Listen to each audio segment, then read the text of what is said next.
Hey there guys, what's up? It's Autobot Mike 18 here with the introduction for a pretty awesome collaboration series of movie reviews that I'm going to be doing on my YouTube channel along with a fellow YouTube movie reviewer and a very good buddy of mine by the name of Chris Day. Guys, the two of us are going to be doing a series of old movie reviews, as I like to call them personally, or movie reviews for the entire Mission Impossible series. That's right, Chris and I are both going to be making our own reviews, and we're going to be releasing them on our channels of our, giving our thoughts of the Mission Impossible films. We're going to be reviewing all 4 Mission Impossible movies leading up to the upcoming release of Mission Impossible Rogue Nation, which is the 5th film in the franchise. It's the end of June. Mission Impossible Rogue Nation comes out at the end of July, so we do not have much time, so we got to get cracking. So this is how we're going to break it down, guys. Chris and I are both going to be reviewing the first Mission Impossible, which is the intro for this video, and this is going to go up on my channel, Autobot Mike 18. Then we're going to both watch Mission Impossible 2, both review it, and that review is going to go up on Chris's channel in probably like 2 weeks or so. Then we're going to have Mission Impossible 3 back on my channel. We'll both watch it and review it. And then finally, Mission Impossible 4 Ghost Protocol will be reviewed by both of us on Chris's channel. And then the both of us will be releasing reviews for Mission Impossible Rogue Nation when we both, our own separate reviews when we both go see the movie at the end of July. Now, we got a lot of fun things in store for you guys for this series. Of course, we'll be doing our normal movie reviews and videos. We just want to do this series on the side because we both think it's a great idea.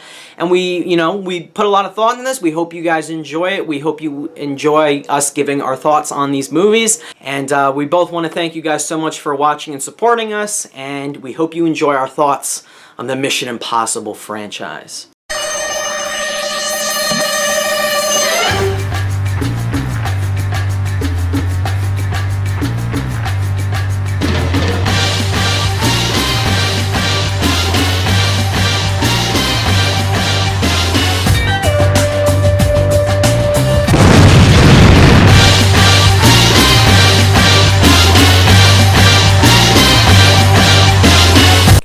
Alright guys, I hope you enjoyed that pretty awesome introduction, if I must say so myself. But I am going to now be giving you my thoughts and my review of the first Mission Impossible movie.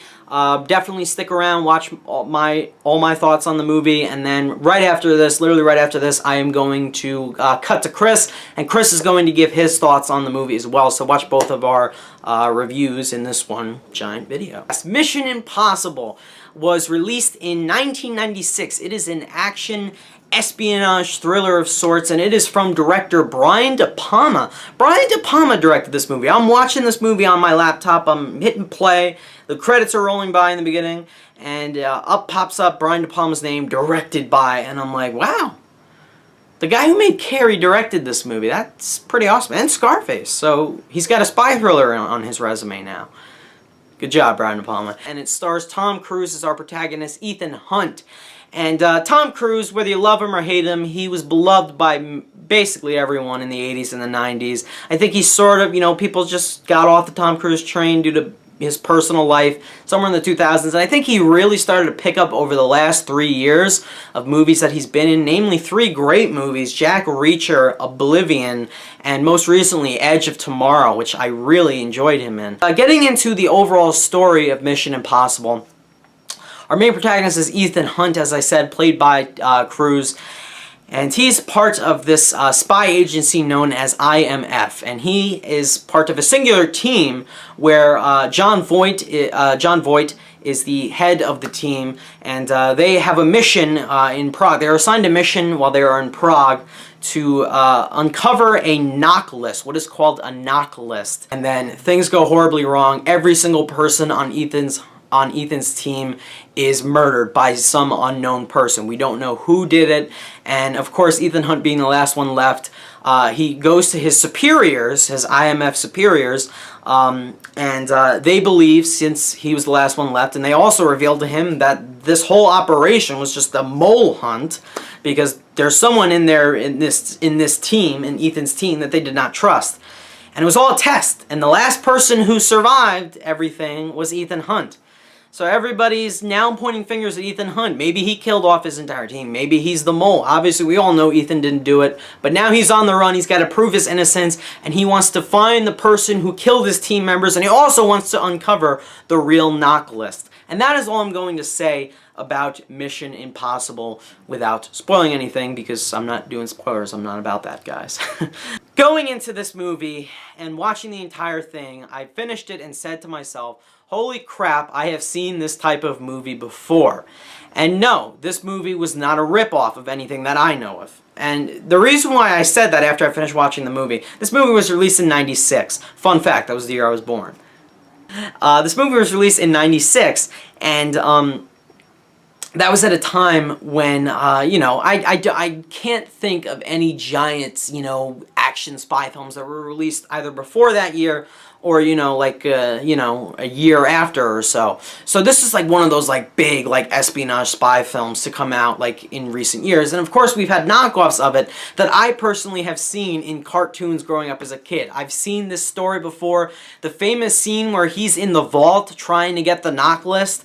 That scene, as awesome as it is, I've seen it done a million times before, but that's because they ripped off and parodied off of Mission Impossible in other cartoons and other movies. And that just goes to show you how such an important movie that this movie was in regards to its genre of being a spy thriller, and just how much people must have enjoyed that movie if they're gonna go and parody shit from it. That sucks, but people do it. That's how people in Hollywood make a living, because Hollywood doesn't have any fresh ideas.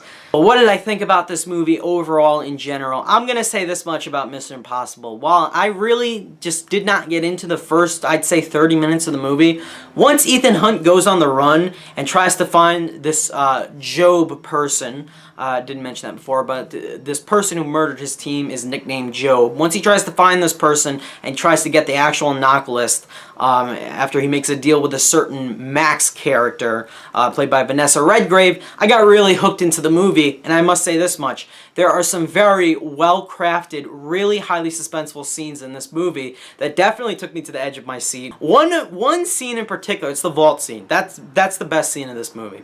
By far, okay? The climax was great on the train. I love that scene so much. I love it to death. There's one shot in it where Tom Cruise jumps, that's all I'm gonna say, off of something. It's so freaking insanely awesome. But what really just blew my mind with this movie, it's just got to be that vault scene. That is one of the most exciting scenes I've seen in a while. It's probably the best scene I've ever watched in a spy movie as well. And I mean, we've gotten tons of spy movies. Of course we did, and but I cannot stop thinking about the vault scene. I can't stop thinking about it. It's awesome.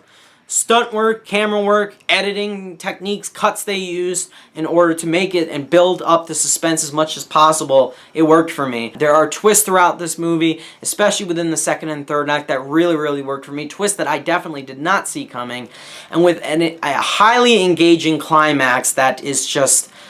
You can't take your eyes off of that climax on the train. You can't. I mean, you can't wait to see what Ethan Hunt is up to, you know, what all these characters are doing. You know, it's just pretty damn exciting to watch, in my opinion. There's so many just amazing contributing factors that make Mission Impossible the standout espionage thriller that it is. And I would have to say, it starts off with the writing in this movie, because not only is, you know, the dialogue for the second two acts of the movie very well done. It's very mystifying. It's very taut. There are very slow scenes in the second and third act of this movie that successfully build upon tension. And I love how they used the camera specifically to reveal certain things that our main character may or may not know when the giant twist in this movie happens. I thought that their decision to do that just really worked for me. But what I think is even more impressive than the dialogue itself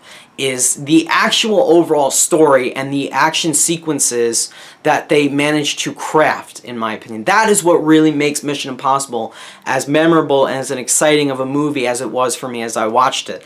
It's all the little things they throw into that vault scene, all the things that if Ethan Hunt does, he'll trip the alarm or whatever. It's just little inventive, really smart things like that that are thrown into the movie that I think just really worked for me and made it as engaging as it was for me to watch. And this is also one of those like action spy thrillers that doesn't need to rely on gunfights to really propel the story. And I really think that that worked with Mission Impossible. I don't think there's a gunfight in this movie, and we don't need it. There's awesome chase scenes, and there's awesome scenes where characters are trying to gain information in very risky ways where, you know, anyone could walk in on them, they could trip an alarm, and it just makes it for really engaging and really thoughtful cinema. Tom Cruise playing the lead Ethan Hunt was a perfect decision, in my opinion, because Tom Cruise is a very charismatic guy, in my opinion. He just has that charm on his face whenever he's in a certain role in a movie, and I love how there are certain scenes where he's just beyond pissed off and he's doing that Tom Cruise face where they got the Dutch angle going and he's like this. And you know when Tom Cruise does that, he's not happy with something. You don't upset Tom Cruise, guys. But there are other scenes, like the scene where he first meets Max, where he has the upper hand of that character, and just his actual facial reactions and the smiles that he makes. He's just such a charismatic, just sly guy. Jon Voight is also in the movie playing the leader, not in the movie for too long, but he is very good in his scenes. Manuel B. Croft, I did not research her before. No, I just butchered that girl's name. Sorry. She plays his wife in the movie. Very attractive to look at, and she was good as well. She's the eye candy of the Mission Impossible movie. You know, she's for all those guys, all those teen guys that went to go see this movie back in good old 1996. Ving Rhames is also in the movie, and I really enjoyed his character. Wish I'd seen a little bit more. I'll get into, you know, a couple minor little flaws I had with Mission Impossible, but the performances worked very well for me. I thought the film was very well shot and directed by Brian DePalma. I think he did a good job behind the camera. I think he did a good job filming these scenes that are so well thought out in the screenplay to life. I thought the editing was incredible. For the second 2/3 of the movie, you know, the second and third act, the movie was incredibly fast-paced. It, you know, moved like that. You know, it does have its slow moments where characters are talking with one another and things are getting revealed. Tension is building even further and further. That's why the pacing just felt so good, in my opinion. And last but not least, that damn theme song, guys. It's so good. All right, it's just freaking great. Okay, it's perfect. It's one of the best theme songs I've ever heard for a movie, in my opinion. With all that said, I'm going to give Mission Impossible a solid grade of an 8.75 out of 10 or a B+. If I had to think of any problems I had with this movie, I have about 2 flaws or so. I really feel that the first 30 minutes took a while to get going for me. They introduced what this team was supposed to do, but nothing was just all that exciting. It just felt very bland, and I just didn't get hooked into it for some reason. I think it was because it was just like a generic mission, and I was just like, I really hope the rest of the movie isn't like this, and the rest of the movie is not like that. It's so much more exciting and intense than that first 20 minutes. I also feel that there's one giant convenience in that epic vault scene. It involves something in a duct, like, you know, one of those radiator vent things. I don't want to say what it is. It's just a massive convenience I didn't buy into. And one other thing that bothered me, I really feel that some of our supporting characters needed more of a place in this movie. I feel we could have maybe used, you know, maybe given them more screen time. I would have loved to have seen Ving Rhames given more screen time. Maybe even, you know, Jon Voight early on in the film. I think they all needed more screen time because I really think they're just there. And Ethan Hunt is, you know, just being as awesome as he is, and I just thought that kind of fell apart a little bit for me. But other than that, I really enjoyed this film. I definitely recommend it. Since I never watched the TV show, I enjoyed the movie regardless of that. Well, guys, that was it. Those were my thoughts on the first Mission Impossible movie. What can I say? I really enjoyed it. I had a lot of fun with it. Stick around to watch Chris's review of Mission Impossible. It's going to follow right after this, literally like 20 seconds. Just wait, it's coming. And I hope you guys enjoy his thoughts, and I will see you at the end of the video for a quick little closing off little speech of mine that I've probably prepared. I don't know. Anyway, take it away, Chris. What are your thoughts on Mission Impossible? I'm not on my channel. I am on Autobike Mike 18s. Also, Mike, who's a good friend of mine. We are talking. Yeah, we're talking Mission Impossible. You just saw his review. Now I'm going to give mine, and it is on my phone because my studio is under wraps. They are working on it currently right now. So, and it's getting big. It's going to be up pretty soon. So we're doing the best we can. Otherwise, let's talk about Mission Impossible because Michael just talked about it on his channel at the beginning. I'm gonna give my thoughts on the film. First off, thanks to Mike for letting me do this. This is awesome. It's gonna support both of our channels and give a lot of you guys fun. It's gonna be a fun series. Mission Impossible stars Tom Cruise and who was the other guy? Oh, Jon Voight. And this movie is directed by Brian DePalma. And this was the first movie that spawned the action career of Tom Cruise. It was De Palma's first big action movie, I think, ever. And it's fantastic. It's a great movie. It is a really good movie because this was 96. This movie came out around right after Toy Story and Braveheart. And it was a huge hit. And this is the movie that spawned 4 sequels. And now that we're getting 5, I think there's just something that we have to talk about the film. The movie is definitely something to take a notice at because as a kid, I always grew up watching the Mission Impossible show. It was just something I grew up watching with my grandpa and my dad. And I think there's something about it. And I was about 10 when I first saw the movie, when I saw the first movie. And to be honest, this is probably one of my, the movie contributes on its own. It's a great movie.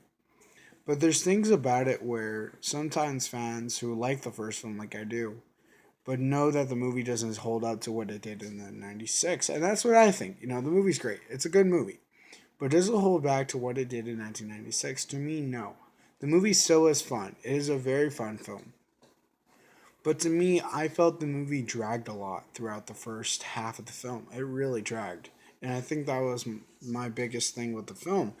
The first half was very hard to get through because if you did not notice that there's things about the movie that I do enjoy. The positives. Tom Cruise was great. He gave a great performance.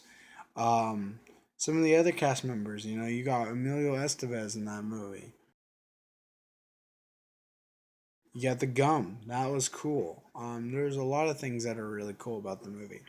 But the biggest things I had about the film, which were the problem, were Jon Voight. I didn't like him. I really didn't this time around. And I think that movie holds up to this day is because I wasn't the biggest fan of Jon Voight. And that first half was very hard to follow. The second half, when it comes around, it really is awesome. Because that second half picks up to what you want. That train sequence was awesome. A lot of things are great about the movie. The movie's not terrible. No, it's not rotten. But it's fresh just above. But there's a lot of problems I had with the film involving the characters. You don't really get into knowing the characters real well. And I really wanted to. I really wanted to get to know these characters better. And in the first 25 minutes to 30 minutes, you barely don't know where they came from. And you don't get enough background to really know that if you want to enjoy the film or not. And that was one of the big things that I had with the film. The movie's fun. And that's what the movie intended to be. It is fun. And it is a good movie. And I respect that for what it was. But so much with the whole first half and the Jon Voight and everything else, that is why I'm going to give the movie a 3 out of 5. Because there's a lot of things that really are good about the movie. It is a great movie. But there's a lot of things I drag in the first half that really weren't supposed to. And I really just did not want that. And I think that was my biggest thing with the film. Guys, what did you think of Mission Impossible? Thank you first off to Michael from Autobot Mike 18 for letting me do this. This was awesome. This was a lot of fun. We'll be doing Mission Impossible 2 on my channel very soon. Looking forward to that.